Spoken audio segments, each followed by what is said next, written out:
Vamos a ver hoy entonces el tema 8 del programa, ácidos nucleicos. Vamos a empezar por ver cómo se encuentran compuestos, ¿sí? A través de las bases nitrogenadas y los tipos de azúcares. Luego vamos a diferenciar entre nucleósidos y nucleótidos, terminando con los ácidos nucleicos, desoxirribonucleico y ribonucleico, viendo sus características, estructuras, etc. Empecemos entonces por el principio, ¿sí? ¿A qué vamos a denominar nucleósidos y a qué vamos a denominar nucleótidos? En principio, estas estructuras son estructuras complejas que poseen más de un componente. Entonces, lo que no puede faltar son bases nitrogenadas. Las bases nitrogenadas son las que ustedes están viendo acá en la filmina, ¿sí? Son estructuras planas, aromáticas y obviamente son heterociclos, porque fíjense que en todas nosotros tenemos ciclos no únicamente formados por carbono, y lo que se da también es que el heteroátomo presente es el nitrógeno, por eso son bases nitrogenadas.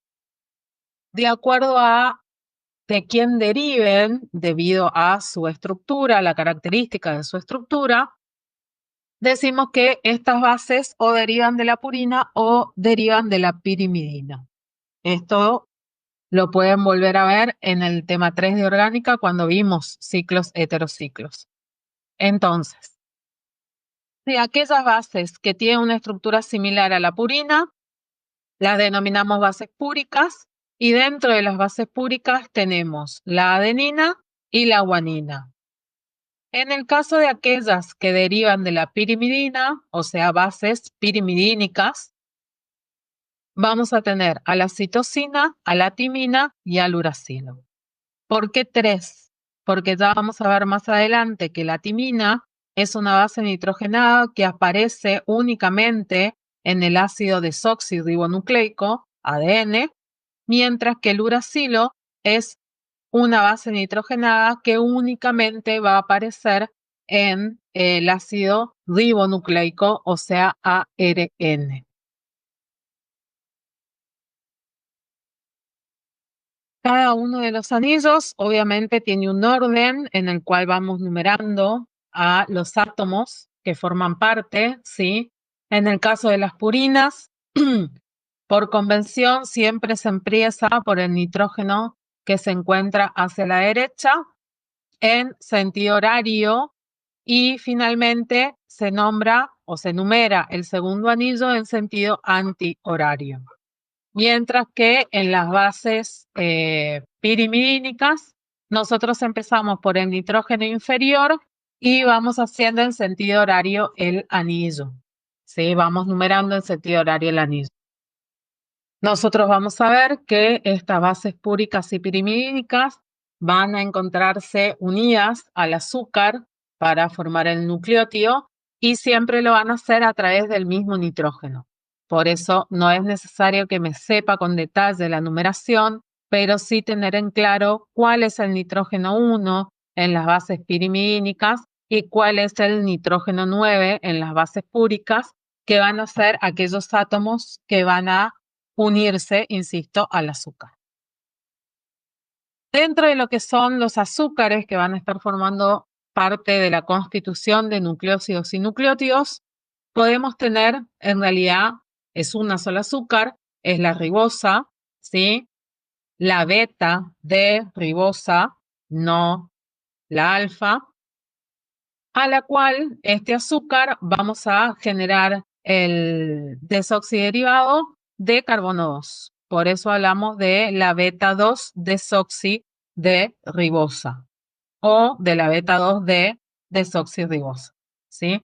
Fíjense que ha perdido el grupo hidróxido en el carbono 2'. Fíjense que acá tenemos numeración con prima, ¿sí? Mientras que en los ciclos teníamos 1, 2, 3, 4.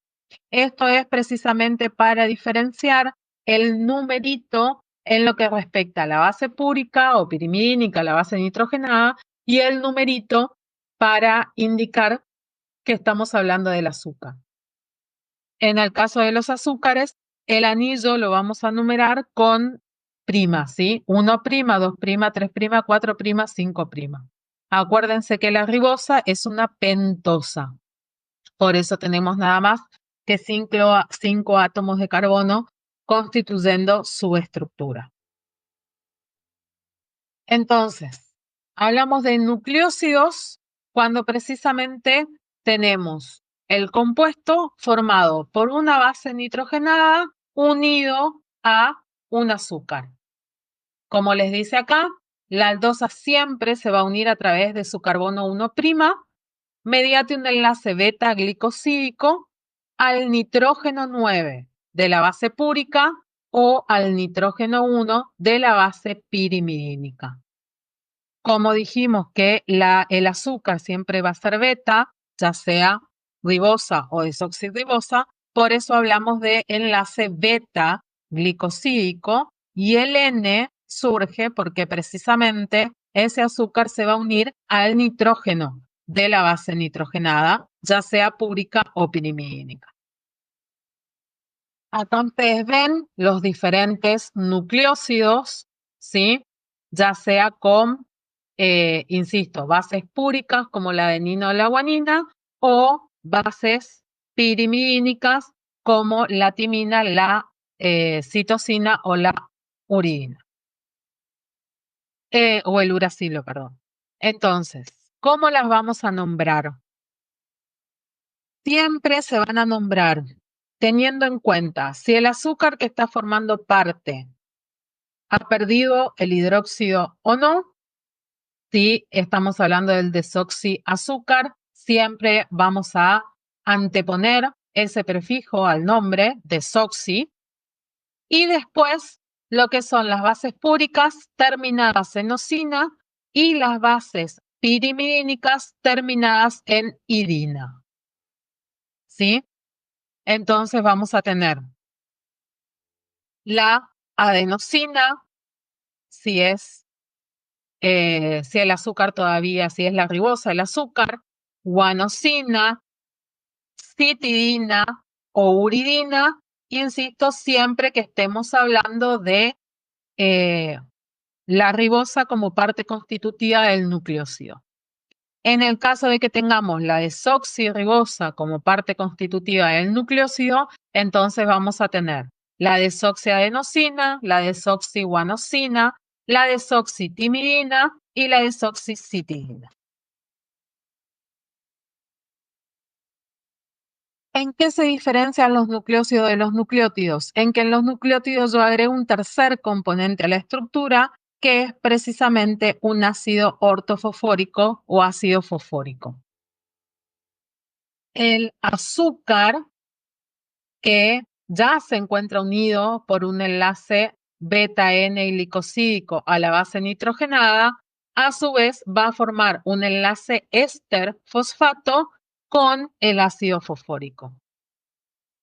Así como siempre es el carbono 1' el que se une a la base nitrogenada, siempre es el carbono 5' el que va a tener el enlace éster fosfato con el ácido fosfórico.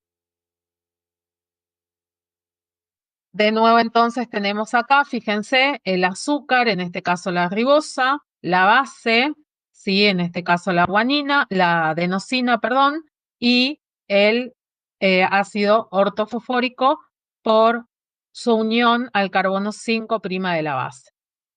Ahora, cuando ya en la estructura es un nucleótido, es decir, incorporo fosfatos, tengan en cuenta que yo puedo incorporar 1, 2 o hasta 3 grupos fosfato dentro de la estructura. Entonces, voy a nombrar como se nombraba a los nucleósidos, pero obviamente ahora debo remarcar la presencia del fosfato y cuántos grupos fosfato se incluyen en la estructura. De nuevo, si es desoxirribosa, siempre con el prefijo adelante.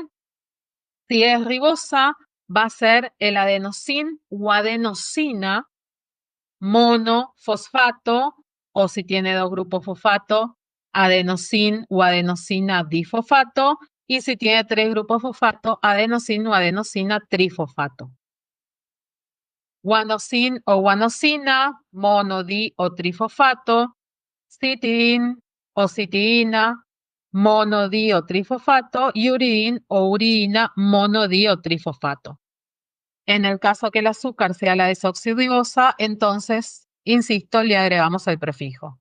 Desoxiadenosin, monodiotrifosfato, desoxiguanosin, desoxitimin o desoxicitidin, y siempre acordándose de indicar la cantidad de grupos fosfatos presentes en la molécula. Entonces, bases nitrogenadas, púricas, adenina, guanina, pirimidínicas o derivadas de la pirimidina, timina, citosina, uracilo, siempre recordando que la timina va a formar parte únicamente del ADN y que el uracilo va a formar parte del ARN. En las pentosas podemos tener la ribosa, la beta ribosa o la beta desoxirribosa, ¿sí? La ribosa siempre presente en ARN, la desoxirribosa presente en ADN. Y finalmente, el nucleótido puede contener un grupo fosfato, 2 grupos fosfato o 3 grupos fosfato. Si yo tengo base y azúcar, es nucleócido, por eso adenosina, siempre enlace beta-N-glicosídico del carbono 1' del azúcar nitrógeno 9 en base púrica o nitrógeno 1 en base pirimidínica. Los grupos fosfatos van a empezar a incluirse dentro de la molécula a través de un enlace éster-fosfato con el carbono 5' del azúcar. Y en ese caso ya estamos ante nucleótidos monofosforilados, difosforilados o trifosforilados.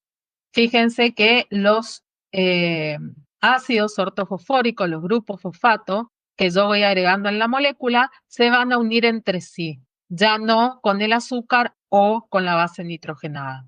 Entonces, a medida que yo agrego grupos fosfato, estos grupos fosfatos se van a ir uniendo entre sí.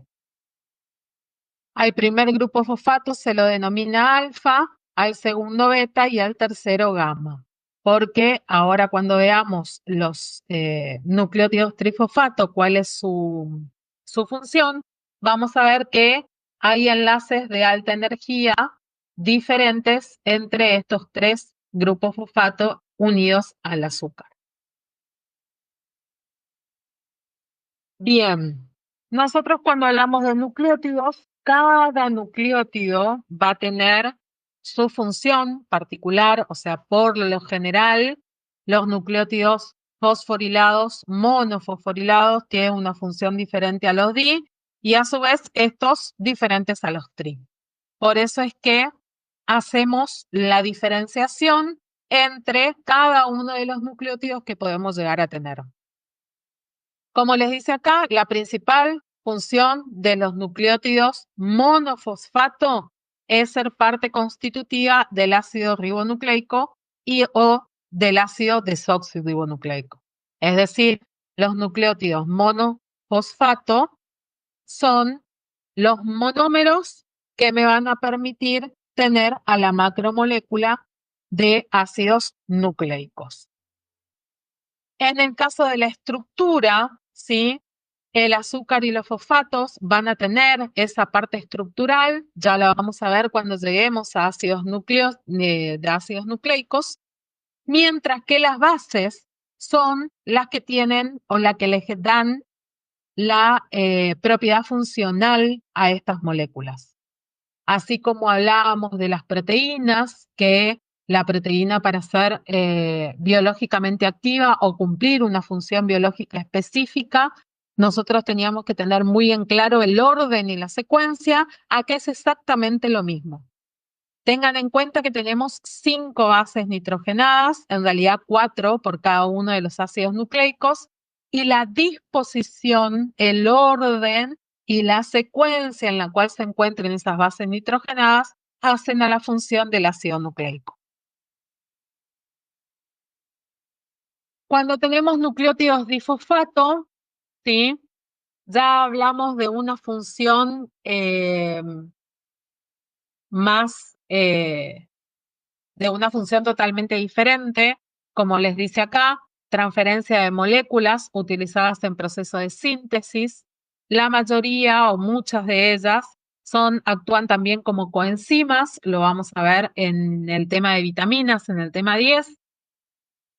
Nosotros vamos a centrarnos en dos que son fundamentales en lo que es el metabolismo y es la base para química biológica el cuatrimestre que viene, como es la nicotinamida y la flavina. Estas coenzimas van a surgir de vitaminas, ¿sí? Son las vitaminas las que nosotros consumimos y a partir de esas vitaminas generamos las coenzimas y como ya vimos en el tema anterior, estas coenzimas son fundamentales para que una enzima pueda cumplir su función. Vamos a hablar en química biológica mucho de NAD y de FAD, ¿sí? ¿Esto qué significa? Nicotín, adenín, dinucleótido y flavín, adenín, dinucleótido.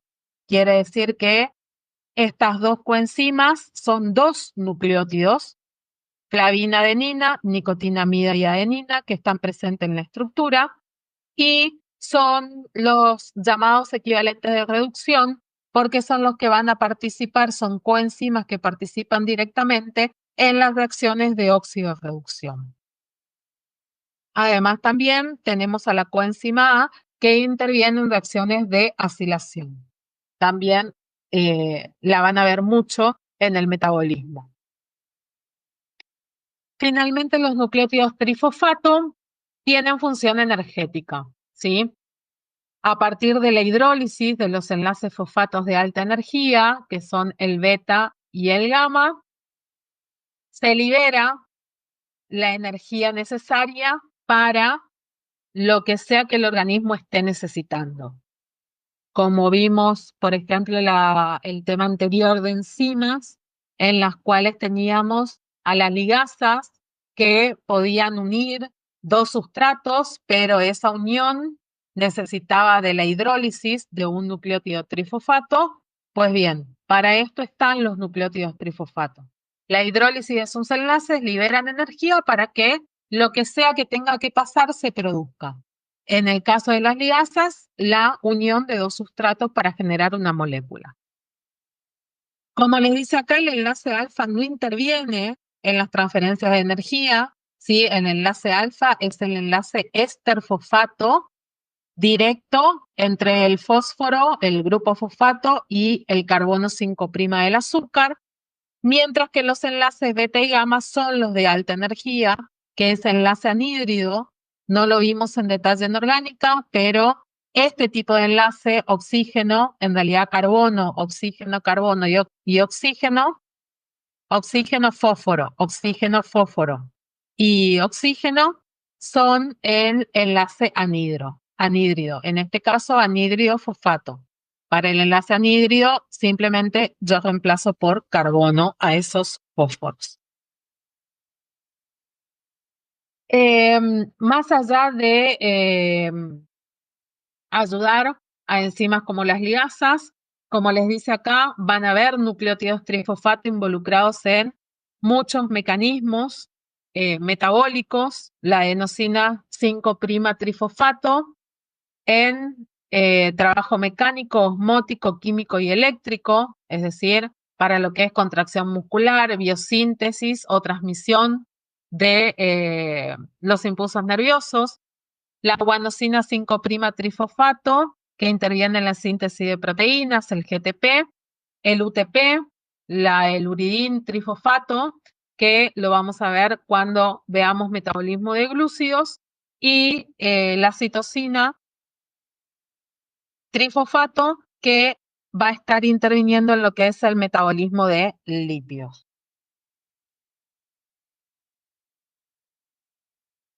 Acá, como siempre, a modo de ejemplo, para que vean las uniones, ¿sí? El carbono 1' del azúcar, que se une a través de un enlace beta N-glicosídico a la base, y finalmente el fósforo, el grupo fosfato, mediante un enlace éster fosfato al carbono 5' del azúcar y la inserción del resto de los grupos fosfatos.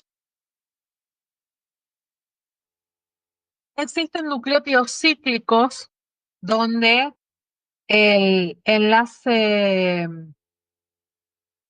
éster fosfato se da intramolecular, es decir, este carbono 5' del azúcar forma directamente otro enlace éster fosfato con el carbono 3' del mismo azúcar y el AMP cíclico y el GMP cíclico, es decir, el adenosín monofosfato cíclico y el guanosín monofosfato cíclico, son importantes como segundos mensajeros. Por lo general, estos nucleótidos cíclicos tienen función de segundos mensajeros en la respuesta hormonal. El primer mensajero obviamente es la hormona. Esto lo vamos a ver mejor en el tema 10, ¿sí? El primer mensajero siempre es la hormona que llega a la célula, que activa a este segundo mensajero, que es el que transfiere el mensaje o el que lleva el mensaje al núcleo de la célula. Entonces, acá tienen, digamos, sintetizado lo que serían las funciones de los nucleótidos: metabolismo energético, unidades estructurales de ácidos nucleicos, mediadores fisiológicos, componentes de coenzimas e intermediarios activados en diferentes metabolismos de las macromoléculas. Hablamos de polinucleótidos, obviamente cuando yo tengo unión de más de un nucleótido, que ellos se encuentran unidos a través de enlaces fosfodiéster, porque se va a generar, vamos a tener no solo el enlace fosfato al carbono 5' del azúcar, sino que vamos a tener un enlace éster fosfato con el carbono 3' del nucleótido que sigue, ¿sí?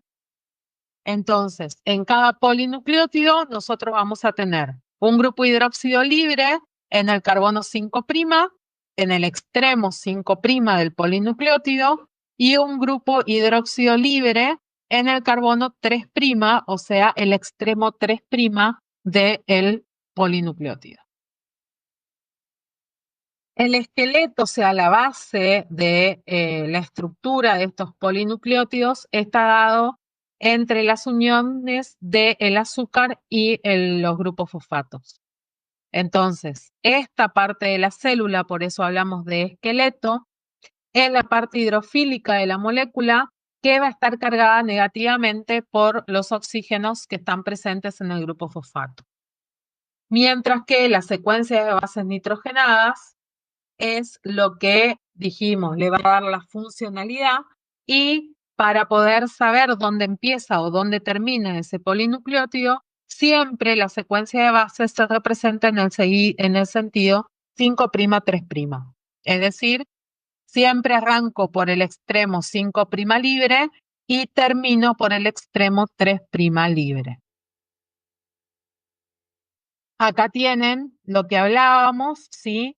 Fíjense que acá yo tengo un nucleótido, base, azúcar, grupo fosfato. Este grupo fosfato se encuentra unido al azúcar mediante un enlace mediante un enlace fosfato éster, ¿sí?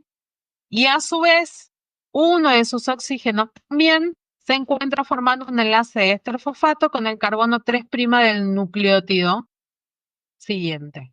Por eso hablamos de enlace fosfodiéster. Fíjense que acá tengo mi extremo 5' terminal, o sea que por acá arrancaría mi polinucleótido. Este sería la primera estructura, segunda y tercera, donde acá tengo el extremo 3' libre. Acá lo tienen también identificado. Siempre voy leyendo y voy nombrando el polinucleótido en sentido 5', 3'. Acá también tienen bien resaltado la unión o el enlace fosfodiéster de la que hablamos. Siempre entre un azúcar de un nucleótido con el azúcar de otro nucleótido, haciendo puente por un mismo grupo fosfato. Ácidos nucleicos son precisamente estos polinucleótidos. Tienen funciones muy diferentes de acuerdo a de qué ácido nucleico estemos hablando. Unos actúan como depositarios y transmisores de la información genética. Es el responsable de la transmisión de padres a hijos, ¿sí? De una generación celular a otra. Y después tenemos aquel ácido nucleico que interviene directamente en la síntesis de proteínas de la célula.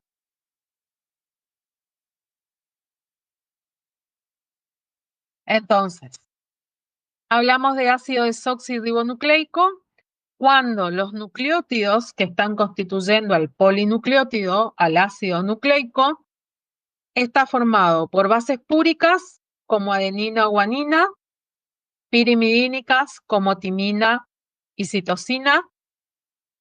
La pentosa debe ser la desoxirribosa y obviamente va a contener un grupo fosfato. Cuando hablamos de polinucleótidos, por lo general tenemos un solo grupo fosfato.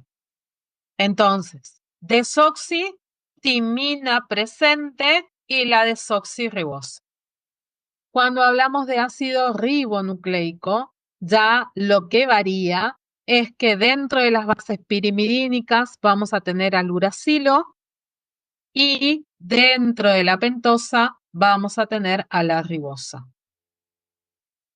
¿Cómo definimos a los ácidos nucleicos? Como polímeros de nucleótidos que se encuentran unidos entre sí a partir de enlaces fosfodiéster. Empecemos por el ácido desoxirribonucleico. Se lo abrevia ADN o DNA en caso de que esté en inglés. Es un polímero de desoxirribonucleótidos, ¿sí? Este es el que contiene la información genética y es el responsable de que se transfiera de célula a célula y de generación en generación. Prácticamente toda la cantidad de ADN se encuentra en los núcleos celulares, aunque también tenemos ADN extranuclear en lo que son las mitocondrias, ¿sí? Y en los cloroplastos. En las mitocondrias animales, obviamente, y en los cloroplastos vegetales. En el caso del ADN mitocondrial, en un animal, por lo general, el ADN que contiene las mitocondrias es el ADN materno, mientras que en los núcleos celulares, como ya sabrán, lo que contenemos es una mezcla entre ADN paterno y materno. La información genética que se encuentra dentro del ácido desoxirribonucleico está codificada a través de la secuencia y orden de bases, ¿sí? Como les dice acá, el ordenamiento en cada una de las porciones de ADN corresponde a los genes e indican la secuencia con la cual habrá de disponerse los aminoácidos cuando construyen esa proteína. La estructura del ADN se dio a conocer en 1953 a través del modelo de Watson y Crick. Estos establecieron un modelo molecular a través de imágenes de rayos X que obtuvieron de la estructura. Además, a través de ese modelo, lo que explicaron fue cómo se podía duplicar la molécula, es decir, cómo realizaba la división celular y cómo registraba la información genética para luego poder transmitirla. Según el modelo, que todavía hoy por hoy lo seguimos utilizando, Watson y Crick hablaban de diferentes estructuras dentro de la estructura primaria, muy parecido a lo que ya vimos en proteínas. Hablamos de secuencia de nucleótidos y del orden en el cual esas bases nitrogenadas se encuentran dentro de la estructura. Entonces, acuérdense que si es ADN, puedo tener guanina, timina, citosina o adenina. En la estructura primaria yo determino no solo la cantidad de bases, sino la secuencia y el orden en el cual aparecen estas bases nitrogenadas. Siempre, como les dijimos, el esqueleto está formado a través del enlace fosfodiéster, siempre con el carbono 5' de uno de los nucleótidos al carbono 3' del nucleótido anterior, ¿sí? Siempre el enlace es fosfodiéster del hidróxido 3' del azúcar al hidróxido 5' del azúcar que le sigue o que se encuentra más abajo. Esta estructura primaria se puede abreviar, la pueden encontrar así, por lo general en las bibliografías. Siempre sí indicar el sentido en el cual se está leyendo la hebra, que como dijimos por convención es de 5' a 3', y en vez de escribir las bases, lo que se hace, los nucleótidos, lo que se hace es escribir simplemente la primera letra de la base. Entonces, en este caso, que es el ejemplo que tenemos acá, ACG indica que en el extremo 5' fosfato tenemos un desoxiadenosin monofosfato, el cual se encuentra libre, y que en el extremo 3', también libre, se encuentra el desoxiguanosin monofosfato. Acá tenemos adenina, o sea, adenina, desoxiadenosin monofosfato, desoxicitidin monofosfato y desoxiguanosin monofosfato.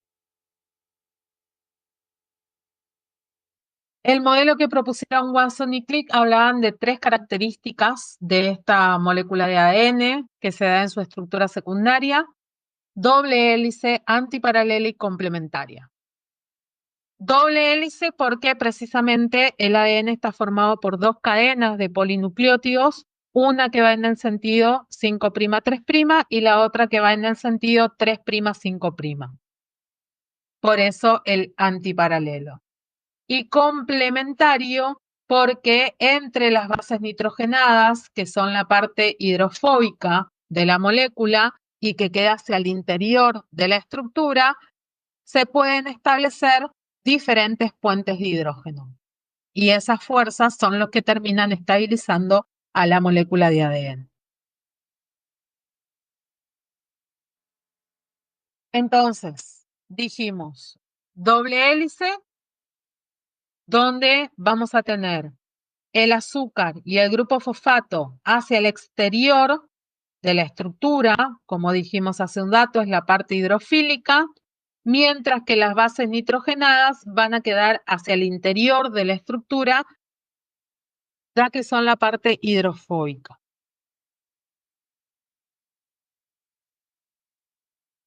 Cada vuelta de hélice tiene una extensión de 3,4 nanómetros. Cada vuelta queda completa con aproximadamente 10 bases, ¿sí? Y esta doble hélice es dextrógira. Antiparalela porque, como dijimos, una cadena va en el sentido 5', 3', mientras que la otra cadena va en sentido 3', 5'. Finalmente complementarias porque, como les dije, en el espacio interior donde yo tengo las bases púricas y pirimídicas, se generan fuerzas o puentes de hidrógeno. Siempre una base púrica con una pirimídica. Nunca van a encontrar 2 púricas ni 2 pirimídicas. Y tampoco en cualquier orden. Por eso hablamos de complementariedad. Siempre la adenina con la timina y la citosina con la guanina. En el caso de citosina, guanina, fíjense que de acuerdo a la estructura de las bases se puede generar hasta 3 puentes de hidrógeno entre ellas, mientras que entre la timina y la adenina vamos a tener un doble puente de hidrógeno. Siempre las parejas de base, insisto, son exactamente las mismas. Citosina, guanina, timina, adenina.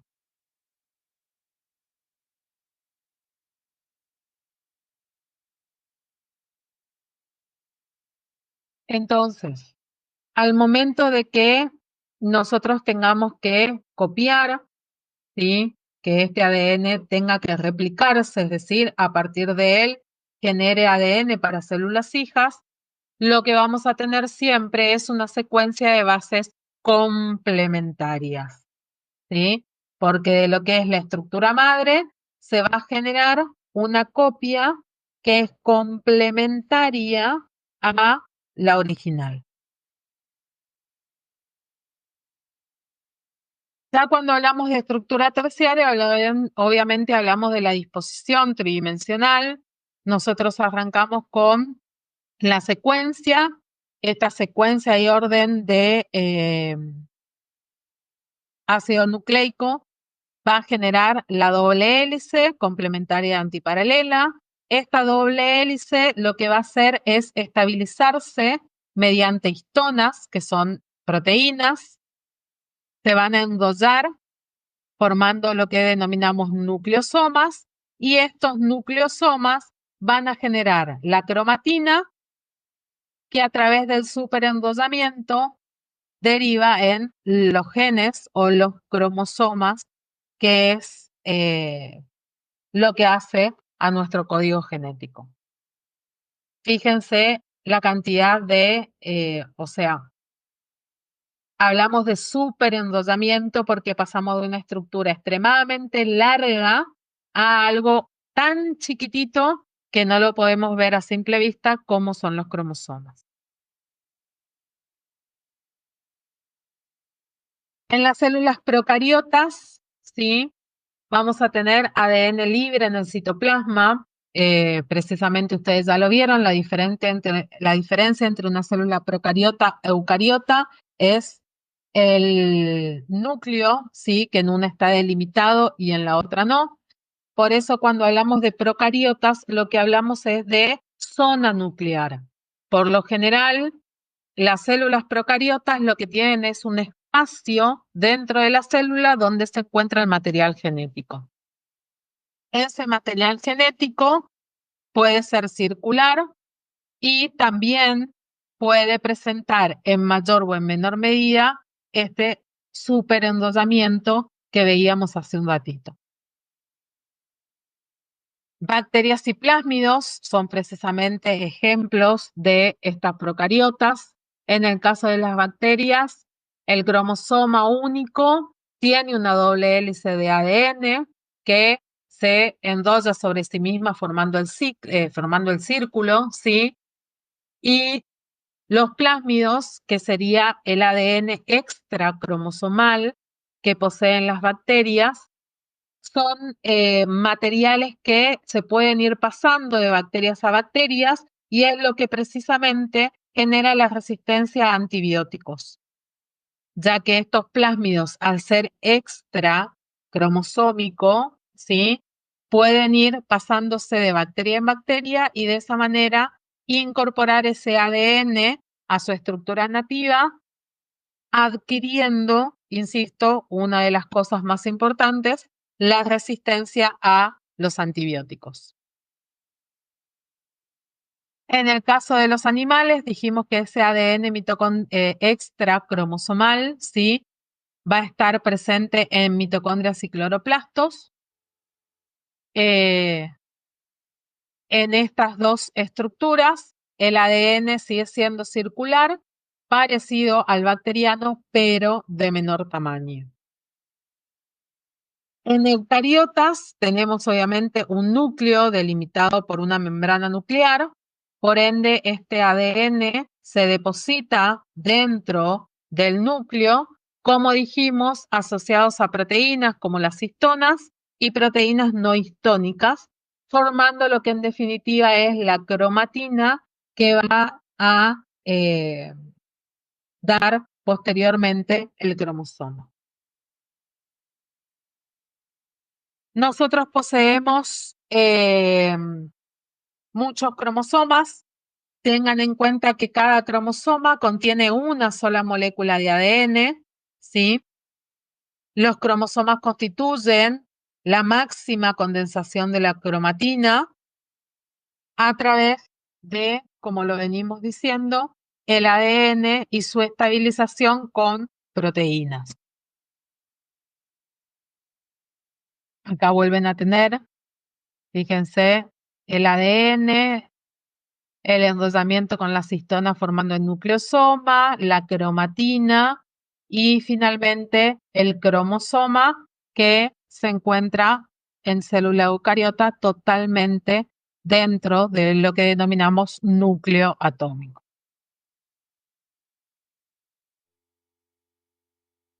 Cada uno de nosotros posee el genoma, que es el conjunto completo de información genética. Este genoma es precisamente el que contiene los rasgos que se van a transmitir de generación en generación, va a ser el que esté codificado en nuestro ADN y el que se encuentra obviamente organizado en cromosomas. En el genoma humano, nosotros tenemos en la célula ploide, es decir, el espermatozoide o el óvulo, 23 cromosomas, 22 autosómicos, es decir, lo que nos dan los caracteres físicos, por decirlo de alguna manera, y un cromosoma sexual. Cuando generamos las células diploides, ahí lo que tenemos es un total de 46 cromosomas, de los cuales, obviamente, 44 cromosomas son autosómicos y 2 van a ser los cromosomas sexuales. De acuerdo a qué tipo de cromosoma sexual tengamos, es que genéticamente se separa a la mujer y al hombre por ellos, ¿sí? Mujer genéticamente hablando es XX, mientras que el hombre genéticamente hablando son los que contienen los cromosomas sexuales XY, que es una muestra de lo que ustedes tenían acá, ¿sí? Acá tenemos los 23 pares de cromosomas, 46 cromosomas en total, de los cuales 2 son los sexuales, mientras que los otros son los autosómicos.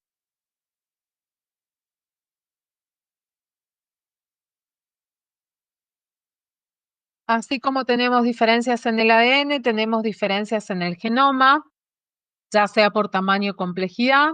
En eucariotas vamos a tener dispuestos los cromosomas con esa cadena de ADN de doble hélice, y en las mitocondrias y en los cloroplastos tenemos, como ya lo dijimos, genoma similar al de los procariotes.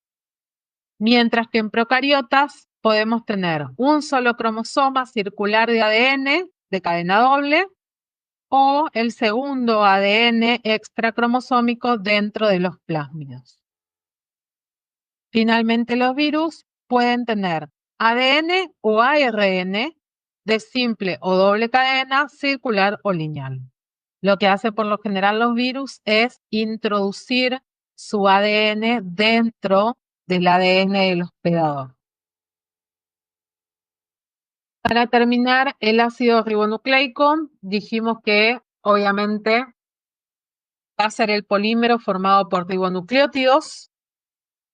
En una célula se contiene 10 veces más ARN que ADN, porque vamos a ver ya que no solo tenemos más de un tipo de ARN, sino que este ARN tiene múltiples funciones.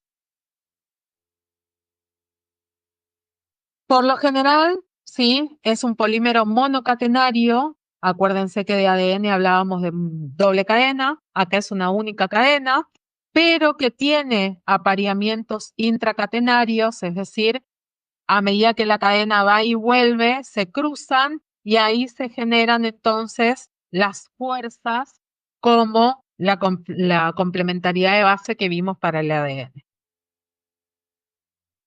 De nuevo, la estructura primaria me va a dar idea de el orden y la secuencia de los ribonucleótidos que están formando parte de ese ARN. Dentro de la estructura secundaria, como acá dijimos, no tenemos una doble hélice, pero sí se puede generar este apareamiento intracatenario, ¿sí? Cuando la cadena va y viene, puede generar bucles, horquillas o brazos, que es lo que ustedes tienen acá, y regiones en las cuales se produce el apareamiento que ya vimos, citosina-guanina, pero ahora va a ser adenina-uracilo. Acuérdense que en el ARN está el uracilo como base nitrogenada. De nuevo, entre citosina y guanina voy a tener la formación de 3 puentes de hidrógeno, mientras que entre la adenina y el uracilo vamos a tener la formación de 2 puentes de hidrógeno. Por lo general, esa cadena simple se dobla, como lo tienen acá, en forma de horquilla, enrollándose sobre sí misma, lo que da la idea de una doble hélice con cadena antiparalela, ¿sí? Pero como les dice ahí, para eso deben existir 2 segmentos complementarios, perdón. Entonces acá tienen primaria, secundaria y terciaria, ¿sí? Dentro de los tipos de ARN que tenemos, también debemos hacer la diferenciación entre células eucariotas y procariotas. En las procariotas hay 3 tipos de ARN diferentes: el ARN mensajero, el ARN de transferencia y el ARN ribosómico. Como verán, cada uno se identifica con la letra minúscula de subíndice al final de lo que sería la abreviatura. El mensajero va a ser el que lea en el citoplasma su secuencia para dar lugar a la formación de proteínas. El de transferencia va a ser el que transporte los aminoácidos hasta los ribosomas para formar las diferentes proteínas, mientras que el ARN ribosómico es el grupo prostético dentro de los ribosomas que va a ser el responsable de eh, generar las proteínas como nucleoproteínas dentro de esos ribosomas. En cambio, en las eucariotas agregamos 2 más, lo que sería el nuclear heterogéneo y el nuclear pequeño. Estos ARN se generan previos, son ARN inmaduros, ¿sí? Que luego van a formar lo que sería el ARN mensajero. Acá tienen la ubicación, todos son en citoplasma, con excepción de los 2, obviamente, que dan origen. Las características y funciones son exactamente las mismas, ¿sí? El ARN mensajero en eucariota también va a leerse su secuencia para dar lugar a la síntesis de proteínas. El ARN de transporte va a transportar los aminoácidos hasta los ribosomas. Acá la aclaración, y esto lo van a entender mucho mejor y lo vamos a ver mucho más en detalle en química biológica, hay un ARN de transferencia para cada aminoácido que exista. Y el ARN ribosomal que se encuentra en los ribosomas y va a estar implicado directamente en la síntesis de la proteína. Hacemos la diferenciación con el ARN nuclear heterogéneo, es un transcripto primario, ¿sí?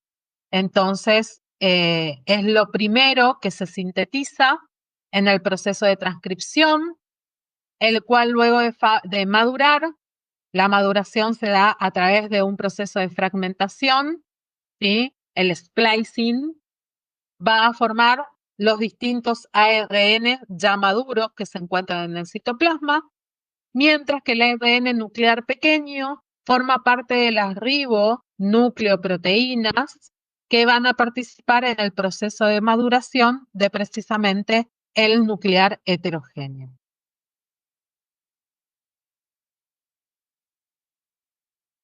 Entonces, pregunta de final muchas veces, ¿cuáles son las diferencias entre el ADN y el ARN?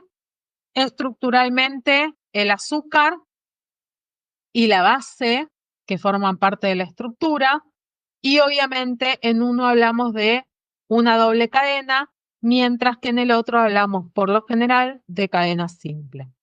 Obviamente la otra diferencia está en la función. El ADN es el portador de la información genética y va a ser el responsable de su transmisión, mientras que el ARN, sin importar cuál de los ARN sea, todos los ARNs están implicados en forma directa en la síntesis de proteínas.